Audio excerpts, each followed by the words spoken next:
sewing machine for my birthday and it sucks. Stupid fucking grandma. I hate sewing machines.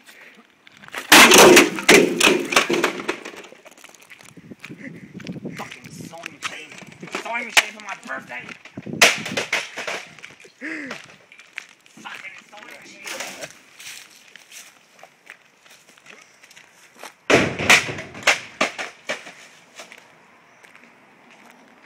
Make sure you don't drop it in the water. I think we gotta return it. Sewing machines are us.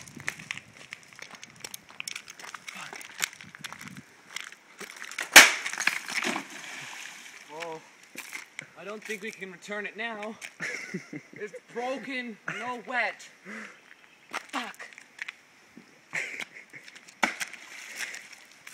Try to get it out by throwing rocks at it. That might work.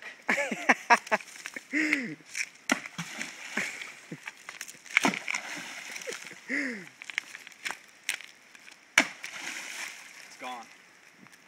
It's gone forever.